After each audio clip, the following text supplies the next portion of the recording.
Oke adik-adik, selamat pagi. Jadi hari ini kita akan membahas tentang pertumbuhan dan perkembangan pada tumbuhan. Dan sebelum kita mulai, kita akan melihat dulu apa yang menjadi tujuan pembelajarannya. Nah, yang pertama yaitu siswa mampu membedakan pengertian pertumbuhan dan perkembangan. Kemudian yang kedua yaitu siswa bisa menjelaskan faktor luar dan faktor dalam yang mempengaruhi pertumbuhan dan perkembangan. Tapi untuk hari ini kita hanya akan membahas tentang pengertian pertumbuhan dan perkembangan. Untuk faktor luar dan faktor dalam yang mempengaruhi pertumbuhan dan perkembangan itu nanti kita akan bahas di pertemuan berikut. Nah, adik-adik, apa itu pertumbuhan? Nah, pastinya adik-adik sudah pernah dengar dan sudah tahu tentang pertumbuhan. Nah, pertumbuhan itu adalah pertambahan. Nah, apa yang bertambah? Yang bertambah itu yang pertama adalah jumlah sel, kemudian massa sel, kemudian volume sel yang sifatnya atau yang bersifat irreversible atau tidak balik.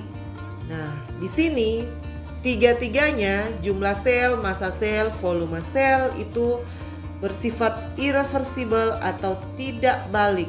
Maksudnya apa tidak balik? Jadi kalau suatu tumbuhan tingginya misalnya sudah mencapai 2 meter, maka tidak akan kembali menjadi kecil seperti ketika pada awal masa tumbuhan.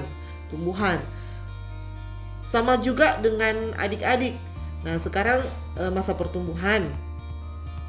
Jadi kalau adik-adik sudah tumbuh misalnya sudah tingginya mencapai 160 atau 165,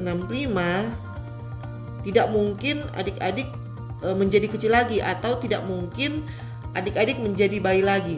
Nah, kenapa bisa begitu?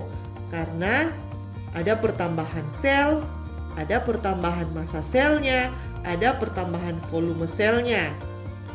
Nah, kemudian pertumbuhan itu dikatakan kuantitatif. Pertumbuhan itu dikatakan kuantitatif karena pertumbuhan itu bisa diukur. Nah, mungkin adik-adik pernah mengukur tinggi badan. Misalnya tinggi badannya 160, diukur menggunakan satuan sentimeter atau meter. Jadi pertumbuhan itu bisa diukur. Jadi dikatakan bersifat kuantitatif. Nah, kemudian selain pertumbuhan pastinya ada perkembangan. Nah, sekarang kita akan melihat apa itu perkembangan. Nah, perkembangan merupakan proses menuju dewasa. Nah, di sini dalam proses menuju dewasa tidak ada lagi proses pertambahan jumlah sel. Jadi di sini sel yang ada selama perkembangan tidak ada pertambahan jumlah sel. Jadi bukan kalau sudah pertumbuhan terus tumbuh tidak berkembang, bukan seperti itu adik-adik. Jadi nanti modelnya tumbuh, setelah itu berhenti dulu, kemudian berkembang, kemudian tumbuh lagi, berkembang lagi. Nah, dengan begitu nanti akan terjadi keseimbangan. Nah, dan intinya proses menuju dewasa ini pada proses perkembangan tidak ada yang namanya pertambahan jumlah sel. Yang ada itu adalah yang pertama yaitu perubahan struktur sel dan perubahan fungsi sel. Jadi yang ada perubahan struktur sel dan perubahan fungsi sel. Nah, kemudian kalau pada tumbuhan, pada saat sel-selnya itu bersifat meristematik, dinding selnya belum terbentuk, masih dikatakan namanya lamela tengah. Jadi dindingnya itu masih tipis. Kemudian pada proses perkembangan, dinding ini akan menjadi atau mengalami pertambahan tebal. Bukan pertambahan jumlah, tapi pertambahan tebal.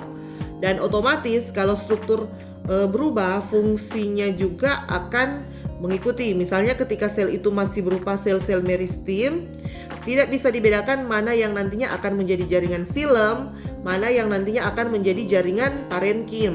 Nah, setelah pada masa perkembangan terjadi proses perubahan struktur. Nah, jadi bahwa sel-sel parenkim strukturnya berbeda dengan sel-sel xilem. Disitulah kemudian nanti akan terjadi perbedaan struktur. Berbeda, maka fungsinya juga akan berbeda.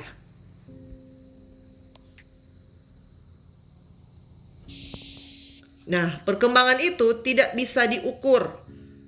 Jadi dikatakan bahwa perkembangan bersifat kualitatif. Jadi agak berbeda dengan pertumbuhan. Kalau pertumbuhan itu kuantitatif, bisa diukur, tapi kalau perkembangan itu sifatnya kualitatif atau tidak bisa diukur. Jadi kita tidak bisa bilang kamu dewasanya berapa kilo, tidak bisa adik-adik. Kalau tumbuh, kamu sudah berapa senti tingginya, bisa. Nah, kemudian untuk perkembangan ini tandanya apa? Nah, bahwa makhluk hidup itu sudah dewasa.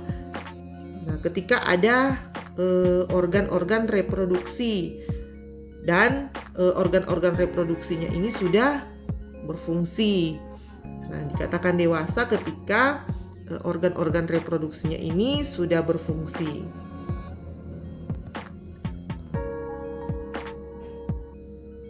Nah, kemudian bagaimana perkembangan awal pada tumbuhan? Jadi, tumbuhan itu pada perkembangan awalnya itu melalui 3 tahapan. Yang pertama yaitu pembelahan sel. Nah, yang dimaksud dengan pembelahan sel, jadi zigot membelah berkali-kali secara mitosis sampai terbentuk jaringan embrional. Setelah itu terjadi yang namanya morfogenesis. Yang namanya morfogenesis yang kedua ya adik-adik. Jadi setelah pembelahan sel, kemudian dia akan mengalami morfogenesis atau perkembangan bentuk jadi embrio yang sudah terbentuk dari zigot yang membelah tadi.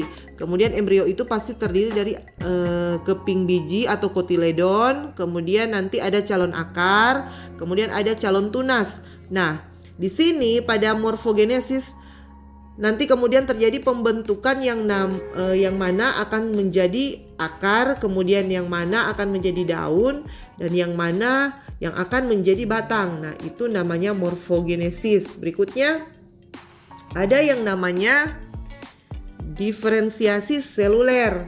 Nah, diferensiasi seluler itu terjadi proses pembentukan bermacam-macam jaringan. Nah, sehingga nantinya pada saat tumbuhan itu dewasa sudah terbentuk organ dan jaringan yang bisa dipakai pada saat dia dewasa. Nah, jadi adik-adik, perkembangan awal pada tumbuhan ini berurut. Yang pertama yaitu pembelahan sel, morfogenesis, dan diferensiasi seluler. Nah, demikian adik-adik untuk materi pertumbuhan dan perkembangan.